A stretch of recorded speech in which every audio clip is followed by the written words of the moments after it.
Hello बच्चों, कैसे हैं सब? बिल्कुल सब ठीक है, बहुत अच्छा। और सब अच्छे से रहो, बिल्कुल सेफ रहो, अपने घर में रहो। चलो जी, तो आगे की तरफ बढ़ते हैं बिना टाइम वेस्ट किए हुए। हम लोग पढ़ रहे हैं chapter number 4, magnetic effect of electric current. Ultimately हम लोगों ने अभी तक पढ़ लिया है उस सारे चैप्टर के अंदर जितने वीडियोस में हम लोगों ने Biot Savart's law applications, Ampere second law applications पढ़ ली हैं जो बहुत इंपॉर्टेंट थी। अब हम आगे बढ़ते हैं। नेक्स्ट हेडिंग लिखो, तुरंत लिखना शुरू, टाइम वेस्ट नहीं। आपके पास समय नहीं है, मार्च आ गया, सब खत्म हो गया टाइम। हेडिंग लिखो मैग्नेटिक फील्ड, जल्दी लिखो हेडिंग, कॉपी पेन लेके बैठा करो। Magnetic field on axial position, जल्दी लिखो, magnetic field on axial position due to a current carrying circular loop.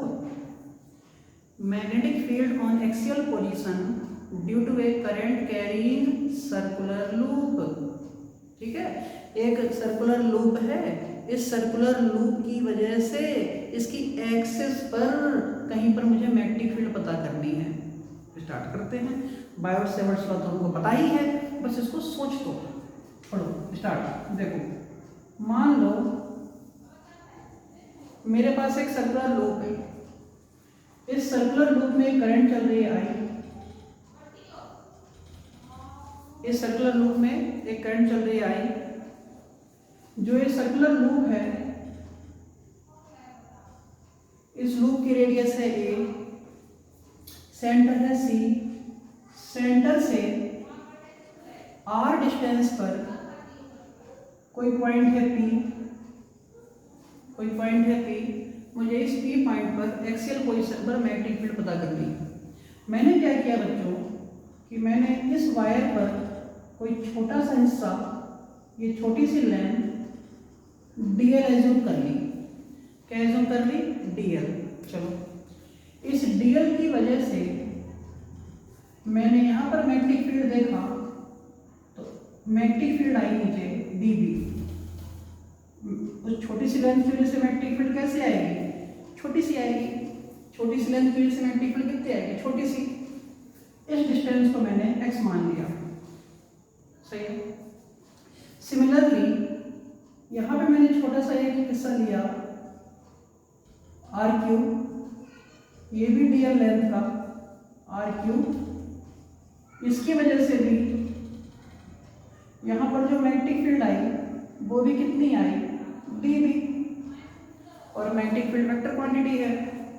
देखो ध्यान से, अगर ये एंगल थीटा है, अगर ये एंगल थीटा है तो ये एंगल भी थीटा होगा, और अगर ये एंगल थीटा है तो ये एंगल भी थीटा होगा। क्यों होगा? क्योंकि अगर मैं ये लाइन खींचूं और ये लाइन खींचूं तो 1 2 3 4, देखो 1 2 3 4, ये चार लाइनें हैं, 1 2 3 4, 1 2 3 4, 1 और 3 परपेंडिकुलर है, 2 और 4 आपस में परपेंडिकुलर हैं। तो अगर 1 परपेंडिकुलर टू 3 और 2 परपेंडिकुलर टू 4, तो अगर ये 30 डिग्री होगा तो ये 60 होगा, और 60 होगा तो ये 30 होगा। इसलिए अगर ये थीटा होगा तो ये भी क्या होगा? थीटा होगा। तो ये थीटा तो ये भी थीटा होगा। चलो देखते हैं। अब सुनो, तो मैंने क्या कहा, सोचो, मैंने कहा कि अगर ये एंगल थीटा है तो ये एंगल भी थीटा, ये एंगल थीटा है तो ये एंगल भी थीटा। ये हो गया डीबी। अब ध्यान दो, इस छोटी सी लेंथ की वजह से मैग्नेटिक फील्ड आई है, इस छोटी सी लेंथ की वजह से मैग्नेटिक फील्ड आई है, मैं इस डीबी के कंपोनेंट करूंगा। अब ऐसे ऐसे डीबी कितने आएंगे? बहुत सारे आएंगे। तो सोचो, मैंने डीबी के कंपोनेंट किए, एक आगे की तरफ कंपोनेंट किया डीबी साइन थीटा, और एक ऊपर की तरफ कंपोनेंट किया डीबी कॉस थीटा। इसके कंपोनेंट किए डीबी साइन थीटा, और नीचे की तरफ डीबी कॉस थीटा। क्योंकि यहाँ थीटा इसलिए कॉस, यहाँ थीटा इसलिए ऊपर कॉस, यहाँ साइन, यहाँ साइन। देखो कॉस और कॉस कैंसिल हो गए, लेकिन सारे साइन आपस में क्या हो जाएंगे? ऐड हो जाएंगे। तो मैंने क्या सिखाया था कि अगर आपको टोटल मैग्नेटिक फील्ड निकालनी है पूरे सर्किल की वजह से, तो किसी किसी एक डी वी साइन थीटा को पकड़ो और इंटीग्रेट कर दो, वही मैं करने वाला हूँ। तो total magnetic field equal to integration of D B sine theta, B equal to क्या हो जाएगा, integration D B sine theta. तो B equal to integration D B क्या है, magnetic field, Biot Savart's law, mu not upon 4 pi I D L sine theta upon are square. तो mu not upon 4 pi I D L sine theta. अब एक angle यहाँ बनेगा tangent और ये angle कितना बनेगा 90। तो I D L sine 90 upon यहाँ से लेकर यहाँ तक की दूरी कितनी x, तो एक्स स्क्वायर इंटू ये वाला साइन थीटा ऐसे ही छोड़ दो। सही है, इतना हिस्सा क्या हो गया, bio Savart's law, mu not upon 4 pi I D L sine 90। क्योंकि किसी भी सर्किल पर जो टेंजेंट होता है वो रेडियस से एंगल 90 बनाता है। कोई भी टेंजेंट सर्किल से एंगल कितना बनाता है, 90 बनाता है रेडियस से। तो इसलिए mu naught upon 4 pi I D L का जो डी एल का रेडियस से बनने वाला एंगल कितना 90, तो साइन 90 अपॉन एक्स स्क्वायर। यहाँ से लेकर यहाँ तक की दूरी कितनी x हो गया एक्स स्क्वायर, और एक साइन थीटा तो ये वाला चल ही रहा था। अब देखो b equal to integration mu not upon 4 pi I D L sine 91 upon X square. अगर मैं ये ट्राइंगल ले लूँ A R X, X square equal to क्या होगा, A square plus R square, Pythagoras, A square plus R square into कितना sine theta into sine theta. अब देखो ध्यान से, तो b equal to integration mu not upon 4 pi I D L upon A square plus x square into sine theta क्या होता है, perpendicular upon hypo. तो परपेंडिकुलर कितना a और हाइपो कितना x। तो b इक्वल टू देखो integration mu not upon 4 pi I D L upon A square plus x square into A upon X. अगर X square A square plus R square होगा तो X कितना होगा, under root A square plus R square. इसका मतलब ए square plus R square की power 1/2 Pythagoras. तो b equal to सब कुछ बाहर निकाल लूंगा, म्यू नॉट अपॉन 4 पाई आई ए अपॉन इसकी पावर 1 है, इसकी पावर 1/2 है, तो ए स्क्वायर प्लस एक्स स्क्वायर की पावर 3/2 इंटीग्रेशन dl। बात समझ में आ गई। और dl क्या होता है, dl जो है सर्किल का छोटा सा हिस्सा है, और सर्किल के छोटे से हिस्से को इंटीग्रेट करने पर क्या मिलता है, सर्कमफेरेंस। तो b इक्वल टू देखो बेटा mu not upon 4 pi I into A upon A square plus x square की पावर 3/2 इंटू 2/a। तो सॉल्व कर दिया, तो b equal to mu not upon 4 pi 2 pi I ये a square upon A square plus x square की power 3/2। ये जो formula होता है यही फार्मूला कहलाता है मैग्नेटिक फील्ड का फार्मूला, मैग्नेटिक फील्ड का formula on the axial position due to a circular wire loop. समझ गए। तो क्या ध्यान देना था, एक सर्कुलर वायर है, एक सर्कुलर वायर की वजह से P पॉइंट पर हमें मैग्नेटिक फील्ड निकालना है। तो सर्कुलर वायर की लेंथ कितनी छोटी सी ले ली मैंने, dl, रेडियस कितना a, ये दूरी कितनी x, ये दूरी कितनी r, ध्यान दो। ऊपर वाले की वजह से मैग्नेटिक फील्ड नीचे जाएगी, नीचे वाले की वजह से मैग्नेटिक फील्ड ऊपर जाएगी। अगर ये एंगल थीटा है तो ये भी थीटा, ये थीटा है तो ये भी थीटा, सिखाया था। क्योंकि ये वाली लाइन ये आपस में परपेंडिकुलर, ये वाली लाइन ये आपस में परपेंडिकुलर। देखो dv के कंपोनेंट के तो साइन आया, कॉस आया, कॉस कट गया, साइन ऐड हो गया। तो एक साइन को पकड़कर मैंने क्या किया, इंटीग्रेट कर दिया। dv क्या होता है, बायो सेवर्ट्स लॉ। तो बायो सेवर्ट्स क्या, mu not upon 4 pi I D L sine theta upon are square. तो mu not upon 4 pi I चल रही है, dl इससे अब एंगल कितना यहाँ पर, किसी भी dl का उसके रेडियस से एंगल कितना बनेगा 90, साइन 90 अपॉन एक्स स्क्वायर, क्योंकि यहाँ से लेकर यहाँ तक की दूरी कितनी एक्स स्क्वायर, और एक साइन थीटा तो ये था ही, ये था साइन थीटा था, उसको लेकर हमने सॉल्व कर दिया। बात समझ में आ गई बच्चों के। तो ये हम लोगों ने टॉपिक सीख लिया, कौन सा, magnetic field due to a circular loop on the axial position. बहुत इंपॉर्टेंट है, आप इसको पहले स्क्रीनशॉट ले लो, नोट करने को तो नहीं कहूँगा, आप जल्दी से स्क्रीनशॉट लो, फिर हम तुरंत आगे की तरफ बढ़ते हैं। रेडी 1 2 3 स्क्रीनशॉट जल्दी से।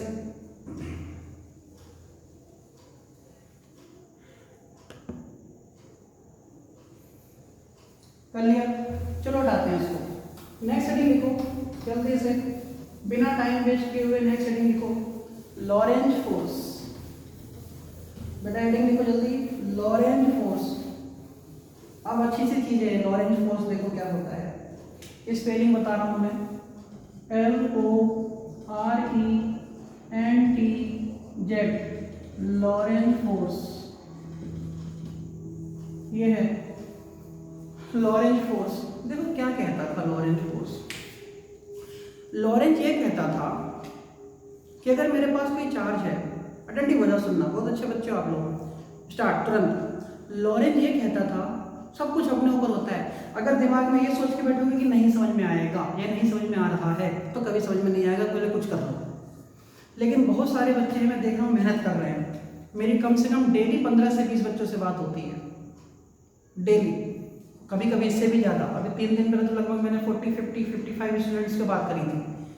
हर बच्चे मेहनत कर रहे हैं, मतलब जितने से बात हुई 2-4 अगर वो थोड़ा करने लगेंगे, कुछ चीज़ों की वजह से किसी की तबीयत खराब हो गई थी, तो चाहता हूँ कि जल्दी से वो ठीक हो जाए, तो कोई दिक्कत वाली बात नहीं है।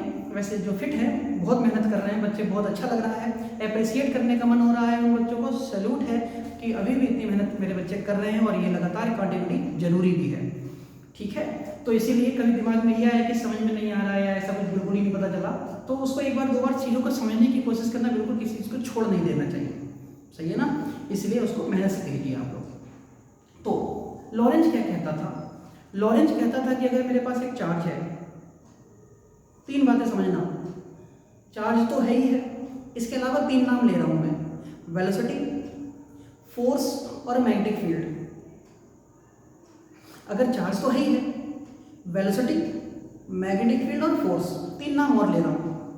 लॉरेंज ये कहता था कि अगर वेलोसिटी किसी चार्ज की है, मतलब कोई चार्ज v वेलोसिटी से चल रहा है, उस चार्ज पर मैग्नेटिक फील्ड लग रही है, तो फोर्स अपने आप आ जाएगा। मतलब 2 चीजें हो तो तीसरी अपने आप आ जाती है। पहला सेंटेंस याद रखना, अगर 2 चीजें हो मेरे बच्चों तो तीसरी अपने आप आ जाती है। अगर वेलोसिटी और मैग्नेटिक फील्ड है तो फोर्स अपने आप आ जाएगा। अगर फोर्स और वेलोसिटी है तो मैग्नेटिक फील्ड अपने आप आ जाएगा। अगर मैग्नेटिक फील्ड और फोर्स है तो वेलोसिटी अपने आप आ जाएगी। पक्का? कोई भी 2 चीजें हैं तो तीसरी चीज अपने आप डेवलप हो जाती है, ये लॉरेंज का कहना था। और सोचो लॉरेंज फोर्स कह रहा है, फोर्स, इसका मतलब मेरे बच्चों, फोर्स कह रहा है ना लॉरेंज का, इसका मतलब वो 2 चीजें लगा रहा है, वेलोसिटी लगा रहा है और मैग्नेटिक फील्ड लगा रहा है। नहीं समझ में आई यार? लॉरेंज फोर्स की बात कर रहा है, इसका मतलब फोर्स डेवलप हो रहा है, तो 2 बातें लगाएगा वो, एक वेलोसिटी लगाएगा, एक मैग्नेटिक फील्ड लगाएगा। जब वेलोसिटी लग गई और मैग्नेटिक फील्ड लग गई तो फोर्स अपने आप डेवलप हुआ होगा। तो उसी फोर्स को जो अपने आप डेवलप हो जाए वेलोसिटी और मैग्नेटिक फील्ड लगने के बाद चार्ज पर, उसी फोर्स को लॉरेंज फोर्स कहते हैं। इतना तो इंपॉर्टेंट नहीं था, इंपॉर्टेंट बात तो अब आएगी। लॉरेंज ये कहता था कि जो फोर्स डेवलप होगा, बच्चों हाथ जोड़ के सिखा रहा हूं, बहुत ध्यान से सीखना मेरे सारे बच्चे, जो फोर्स डेवलप होगा, अब इंपॉर्टेंट बात बताई उसने, जो फोर्स डेवलप होगा वो फोर्स हमेशा वेलोसिटी के और मैग्नेटिक फील्ड के परपेंडिकुलर डेवलप होगा, 90 डिग्री पे। इसका मतलब अगर एक्स एक्सिस पे चल रही है वेलोसिटी, वाई एक्सिस की तरफ जा रही है मैग्नेटिक फील्ड, तो जेड एक्सिस की तरफ लगेगा फोर्स। याद रखना क्या बोला मैंने, अगर एक्स एक्सिस की तरफ वेलोसिटी है, वाई एक्सिस की तरफ मैग्नेटिक फील्ड है, तो जेड एक्सिस की तरफ फोर्स। एक्स एक्सिस की तरफ मैग्नेटिक फील्ड है, जेड एक्सिस की तरफ वेलोसिटी है, तो वाई एक्सिस की तरफ force. Ultimately force and velocity, force, velocity and magnetic field always perpendicular to each other. Force की डायरेक्शन ही ऐसी होगी कि परपेंडिकुलर हो जाए तीनों आपस में, ठीक है। देखो बेटा, मान लो मैंने कुछ ऐसा बनाया, यहाँ पे एक चार्ज बनाया, ठीक है, चार्ज ये बनाया मैंने एक्स एक्सिस, इधर मैंने बनाया वाई एक्सिस, इधर मैंने बनाया जेड एक्सिस। Z2 बन गया है तो जेड बनाओ, जेड एक्सिस। मान लो कि इस डायरेक्शन में लग रही है मैग्नेटिक फील्ड, इस डायरेक्शन में लग रही है वेलोसिटी, तो याद रखना,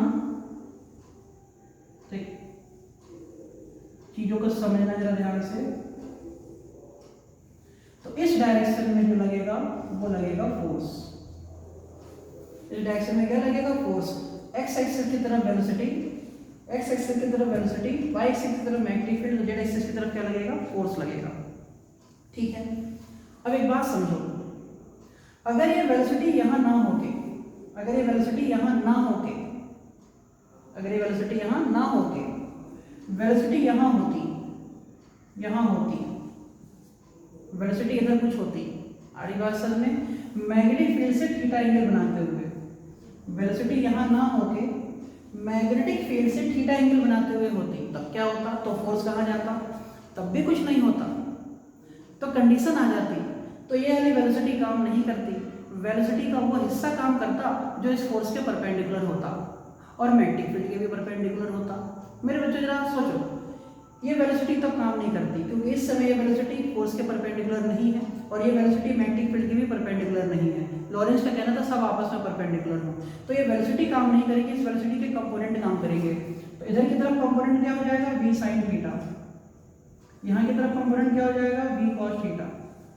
अब सही हो गया, लेकिन अब दिमाग में आया कि इसमें से कौन सा कंपोनेंट लें, वेलोसिटी का कौन सा कंपोनेंट लें, साइन वाला लें कॉस वाला लें? देखो मैं कॉस वाला लेता हूँ, पहले गलत सिखाता हूँ। अगर मैंने कॉस वाला लिया तो बहुत अच्छा लग रहा है मुझको देखने में, तो फोर्स के तो परपेंडिकुलर है क्योंकि y axis z axis perpendicular है, लेकिन अगर मैंने कॉस वाला कंपोनेंट लिया तो वो मैग्नेटिक फील्ड के परपेंडिकुलर नहीं है, इसलिए गलत हो गया। साइन वाला देखो, साइन वाला फोर्स के भी परपेंडिकुलर है और मैग्नेटिक फील्ड के भी परपेंडिकुलर है, इसलिए जो कंपोनेंट लिया जाएगा वो कौन सा लिया जाएगा? साइन वाला लिया जाएगा। इसका मतलब जो फोर्स होता है वो तीन बातों पे डिपेंड करता है। फोर्स कितनी बातों पे डिपेंड करता है? तीन बातों पे डिपेंड करता है। आ रही बात समझ में कि नहीं? Force directly proportional to Q, force directly proportional to B और force directly proportional to V sin theta, force directly proportional to V sin theta. सबको मिला दो तो F proportional to Q V sin theta. बात समझ में आ गई? अच्छे से लिख दो, F is proportional to Q V cross B, क्योंकि ये दोनों वेक्टर क्वांटिटी हैं और वेक्टर क्वांटिटी का साइन के साथ मल्टीप्लाई जाता है क्रॉस प्रोडक्ट। प्रोपोर्शन हटाओ तो कांस्टेंट लगाओ, कांस्टेंट को 1 मान लो, तो फार्मूला आ गया F equal to K Q V cross B। बात समझ में आ रही? K अगर 1 हो गया तो F इक्वल टू आएगा Q V क्रॉस B। इसी फोर्स को कहते हैं लॉरेंज फोर्स। तो लॉरेंज फोर्स क्या था समझो? लॉरेंज ये कहता था कि अगर किसी, बेटा समझ गए होगे तो याद रख लो यार, इसमें क्या टेंशन है।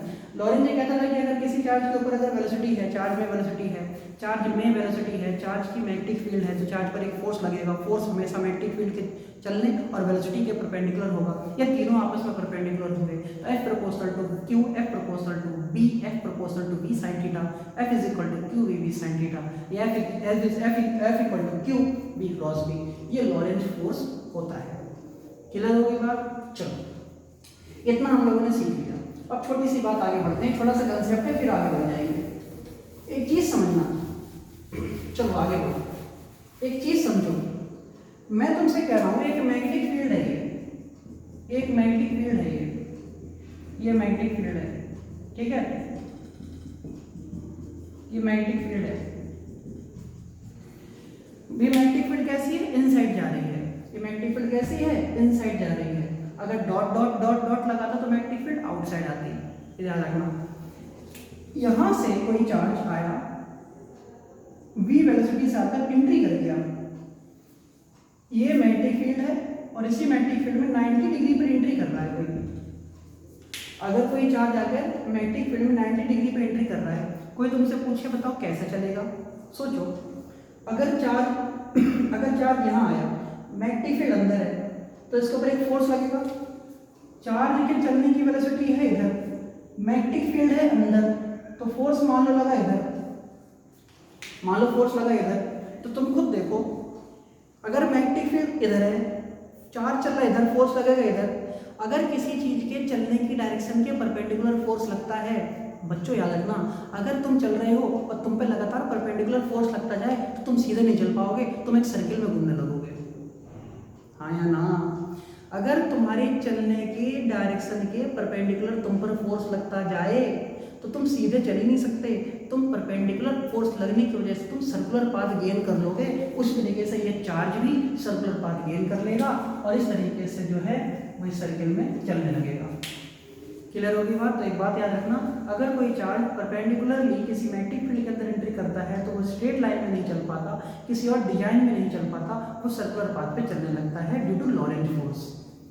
और एक बार अगर वो लॉरेंज फोर्स की वजह से सर्कुलर पाथ पे चलने लगा तो उसके ऊपर एक दूसरा भी फोर्स शुरू हो जाता है जिसको हम सेंटीपिटल फोर्स कहते हैं, और centripetal force is always acted towards the centre of the circle, सजा सर्कुलर पाथ। समझ गए? तो जो लॉरेंज फोर्स है, उस लॉरेंज फोर्स की वजह से चार्ज जो होता है वो मैग्नेटिक फील्ड में सर्कुलर पाथ गेन करना चाहता है, और जब सर्कुलर पाथ गेन कर लेता है तो उसके ऊपर दो फोर्स लगने लगते हैं, एक तो लॉरेंज खुद और एक सेंटीपिटल भी। हाँ या ना? तो लॉरेंज भी लगेगा और सेंटीपिटल भी लगेगा। इसी कंसेप्ट को लेते हुए हम आगे बढ़ते हैं। देखो समझिए, देखो बेटा दोस्त समझो, इसी कंसेप्ट को लेते हुए अब हम आगे बढ़ेंगे। देखो है क्या, हेडिंग लिखो, इसी के साथ हेडिंग लिखो, motion of a charge particle. Heading लिखो, motion of a charge particle inside uniform magnetic field. Motion of a charge particle inside uniform magnetic field.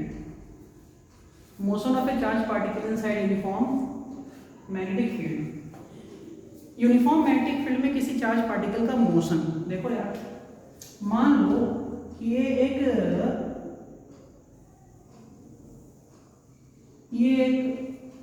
Path है, कोई सर्कुलर पाथ है, मान लो इस तरीके का, ये एक पाथ है, सही है, ये पाथ है।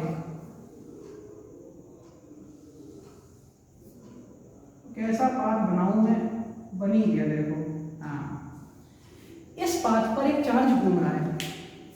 मान लो सर्कुलर पाथ कैसा है, एक तो सर्कुलर पाथ ऐसा हुआ, एक सर्कुलर पाथ ऐसा हुआ, एक सर्कुलर पाथ ऐसा हुआ हॉरिजॉन्टल, ये वैसा ही है, हॉरिजॉन्टल है सर्कुलर पाथ, ऐसा है, चार्ज ऐसे घूम रहा है, चार्ज ऐसे घूम रहा है, और मैग्नेटिक फील्ड ऐसे लग रही है नीचे से ऊपर की तरफ, नीचे से ऊपर की तरफ, नीचे से ऊपर की तरफ, चार्ज ऐसे घूम रहा है, मैग्नेटिक फील्ड नीचे से लग रही है, ऐसे लग रही है। देखो अगर मान लो यहाँ पे चार्ज है, यहाँ चार्ज है, ये चार्ज है, ये चार्ज है, ये चार्ज है, ये चार्ज है, ठीक है, तो मैग्नेटिक फील्ड ऐसे लग रही है, ये सब बी, ये मैग्नेटिक फील्ड है बी, ये मैग्नेटिक फील्ड है बी, ये मैग्नेटिक फील्ड है बी, और ये मैग्नेटिक फील्ड है बी, है, तो ये मैग्नेटिक फील्ड लग रही है। अब ये है सेंटर, सर्किल का सेंटर, सेंटर से लेकर चार्ज तक की डिस्टेंस कितनी r, ये डिस्टेंस भी कितनी r, ये डिस्टेंस कितनी r, ये कुछ नहीं थी, ये डिस्टेंस कितनी r, ये डिस्टेंस भी कितनी r। इस चीज को ध्यान देना कि कुछ ऐसा है, ये मैग्नेटिक फील्ड है, ये मैग्नेटिक फील्ड है, ये मैग्नेटिक फील्ड है, चार्ज यहाँ है, चार्ज ऐसे घूम रहा है ऐसे, तो चार्ज की वेलोसिटी ऐसे है और मैग्नेटिक फील्ड ऊपर है, तो वेलोसिटी और मैग्नेटिक फील्ड आपस में परपेंडिकुलर, तो दिमाग लगाओ, मैग्नेटिक फील्ड और वेलोसिटी आपस में परपेंडिकुलर, और रेडियस यहाँ है, तो वेलोसिटी, रेडियस और मैग्नेटिक फील्ड तीनों आपस में परपेंडिकुलर नहीं है, मैग्नेटिक फील्ड, वेलोसिटी, रेडियस तीनों आपस में परपेंडिकुलर हो गए। अब ध्यान दो कि अगर ये चार्ज घूम रहा है और चार्ज v वेलोसिटी से घूम रहा है, चार्ज v वेलोसिटी से घूम रहा है, चार्ज v वेलोसिटी से घूम रहा है, ध्यान दो, अगर चार्ज v वेलोसिटी से घूम रहा है तो होगा क्या, इस घूमते हुए चार्ज के ऊपर दो फोर्स लगेंगे मेरे बच्चों, पहला लॉरेंज फोर्स और दूसरा सेंटीपिटल फोर्स, तभी तो ये घूम पाएगा सर्कुलर पाथ में, और जो लॉरेंज फोर्स होगा वो सेंटीपिटल फोर्स को वेरीफाई करेगा, मतलब इक्वेट कर लेगा। तो सबसे पहला जो फोर्स लगा वो लगा Fc, जिसको हम सेंटीपिटल फोर्स कहते हैं, mv²/r। जो दूसरा फोर्स लगेगा वो क्या लगेगा, लॉरेंज फोर्स, वो हम लोगों ने देखा QVB sin theta, QVB sin theta. कोई तुमसे पूछे sin थीटा कितना होगा, तो भैया वेलोसिटी और मैग्नेटिक फील्ड का एंगल कितना, 90, वेलोसिटी और मैग्नेटिक फील्ड का एंगल कितना, 90। इस धोखे में होता है ना जो दिख रहा है, धोखा है ये, क्योंकि वेलोसिटी है x एक्सिस पर तो मैग्नेटिक फील्ड है z एक्सिस पर, इसलिए थीटा कितना, 90, इसलिए लॉरेंज फोर्स इक्वल टू कितना है, QVB, इक्वेशन नंबर 2। और हम जानते हैं कि ऐसी सिचुएशन में जो सेंटीपिटल फोर्स होगा वो किसके बराबर होगा, लॉरेंज फोर्स के। सेंटीपिटल फोर्स तो लग रहा होगा अंदर, लॉरेंज फोर्स खींच रहा होगा बाहर, या सेंट्रीफ्यूगल फोर्स खींच रहा होगा बाहर और लॉरेंज फोर्स लग रहा होगा अंदर। सोचो, लॉरेंज लग रहा होगा अंदर, फ्यूगल सेंट्रीपिटल का अपोजिट क्या कर रहा होगा, सेंट्रीफ्यूगल। दोनों आपस में कैसे होंगे, बराबर। बराबर रख दो, इसका मतलब क्या आया, mv² upon r equal to क्या आया, qbb। काट दो, b से b गया तो mv upon r equal to qb। v निकालो, यहाँ से v निकालो, तो v equal to qbr upon m। ये आ गया पहला फॉर्मूला। तो कोई तुमसे पूछे कि सर्कुलर पाथ पे घूमते समय चार्ज की वेलोसिटी क्या होती है, तो तुमको भी ये होती है। तो ये आ गया वेलोसिटी का फॉर्मूला। इसी फॉर्मूले से r निकाल लो, तो r इक्वल टू कितना हो जाएगा, r इक्वल टू हो जाएगा mv अपॉन qb। कोई तुमसे पूछे कि सर्कुलर पाथ पर घूमते समय, मैग्नेटिक फील्ड में सर्कुलर पाथ पर घूमते समय चार्ज की रेडियस क्या होगी v वेलोसिटी के लिए, तो होगी क्या, mv अपॉन qb। समझ तो गई होगी। चार्ज घूम भी रहा है, चार्ज के ऊपर सेंटीपिटल भी लग रहा है, सेंट्रीफ्यूगल भी लग रहा है, तो पीटल और फ्यूगल तो बराबर होते हैं, और एक लॉरेंज भी लग रहा है। अब लॉरेंज ने और सेंट्रीपिटल और फ्यूगल ने आपस में कंट्रोल कर लिया, कंट्रोल किया तो F C equal to F L किया, centripetal equal to Lorentz, B S C B काट दिया तो M B upon R equal to Q B, तो V equal to Q B are upon M. समझ गए, इसलिए आर इक्वल टू कितना आ गया, M B upon Q B आ गया। समझ आगे बात। तो हमने दो बातें निकाल ली, वेलोसिटी निकाल ली और रेडियस निकाल ली। अब हम निकालेंगे क्या, टाइम पीरियड। एक चक्कर में लगा हुआ टाइम, तो टाइम का फॉर्मूला क्या होता है, डिस्टेंस अपॉन स्पीड। टाइम का फॉर्मूला स्पीड, टाइम का फॉर्मूला क्या होता है, डिस्टेंस अपॉन स्पीड। डिस्टेंस कितनी, एक चक्कर में टाइम कितना लगेगा, एक चक्कर का मतलब क्या, पूरा सर्कमफेरेंस। तो टाइम इक्वल टू सर्कमफेरेंस क्या होगा, 2 पाई आर। स्पीड कितनी, v। देखो, तो t equal to 2 pi upon v। r की वैल्यू में और ही रख दूं, देखो बच्चों, mv अपॉन qb। समझ गया ना, v से v गया, इसलिए t equal to 2 pi m upon qb। ये क्या आ गया, टाइम पीरियड आ गया। तो तुमने तीन बातें निकाल ली मेरे बच्चों ने, वेलोसिटी निकाल ली, रेडियस निकाल ली, टाइम पीरियड निकाल ली। ये एग्जाम में बहुत इंपॉर्टेंट है ये, क्योंकि इसका यूज होगा साइक्लोट्रॉन में, एक टॉपिक आएगा मैं पढ़ाऊंगा, टाइम पीरियड। अब देखो, फ्रीक्वेंसी होती है, फ्रीक्वेंसी का फॉर्मूला होता है 1/t। फ्रीक्वेंसी का फॉर्मूला क्या होता है, 1/t। देखो फिर जल्दी जल्दी, तो फ्रीक्वेंसी इक्वल टू टाइम का उल्टा कर दो, तो qb अपॉन 2 पाई m। ये फ्रीक्वेंसी आ गई। अब एक होती है एंगुलर फ्रीक्वेंसी, क्या होती है, एक होती है एंगुलर फ्रीक्वेंसी। एंगुलर फ्रीक्वेंसी होती है omega equal to 2 pi by T. Omega equal to 2 pi by T, तो लगा दो 2 पाई बाई टी रहा, तो कितना हो गया, 2 पाई एम अपॉन क्यू बी। 2 पाई से 2 पाई गया, तो कितना आया, क्यू बी अपॉन एम। ये क्या आ गई, एंगुलर फ्रीक्वेंसी आ गई। होती है काइनेटिक एनर्जी, तो काइनेटिक एनर्जी का फॉर्मूला क्या होता है, हाफ एम वी स्क्वायर। तो देखो, काइनेटिक एनर्जी का formula half m v square, v लगा दो उठा के, तो क्या हुआ, q B are upon m का होल स्क्वायर। इसलिए काइनेटिक एनर्जी इक्वल टू क्या हुआ, half m q square b square r square upon m square. M से एम कट गया, इसलिए काइनेटिक एनर्जी का फॉर्मूला क्या आ गया, 1/2 q square b square r square upon m. ये काइनेटिक एनर्जी का फॉर्मूला आ गया। हमने कितने फॉर्मूले इसमें सीख लिए, पहला फॉर्मूला वेलोसिटी, दूसरा फॉर्मूला रेडियस, तीसरा फॉर्मूला टाइम पीरियड, चौथा फॉर्मूला फ्रीक्वेंसी, पांचवा फॉर्मूला एंगुलर फ्रीक्वेंसी, और छठा फॉर्मूला क्या, काइनेटिक एनर्जी। ये टॉपिक खत्म होता है अभी। इस टॉपिक का नाम क्या था, motion of a charge particle inside uniform magnetic field. और मैग्नेटिक फील्ड में चार्ज पार्टिकल जब घूमता है तो वो हमेशा सर्कुलर पाथ गेन करता है। क्या गेन करता है, सर्कुलर पाथ गेन करता है। तो सर्कुलर पाथ गेन करते समय उसमें एक आएगा सेंट्रीपिटल फोर्स, एक लॉरेंज, सबको बराबर रखा और ये सारी बातें आ गई। ये मेरे बच्चों के समझ में आ गया होगा। जल्दी से इसको स्क्रीनशॉट लो, आगे बढ़ते हैं नेक्स्ट टॉपिक की तरफ। जल्दी से स्क्रीनशॉट लो, स्क्रीनशॉट लो, स्क्रीनशॉट लो। वर्ड खत्म हो गया, आगे बढ़ो। नेक्स्ट हेडिंग लिखो, motion of a charge particle. जल्दी लिखो heading, motion of a charge particle.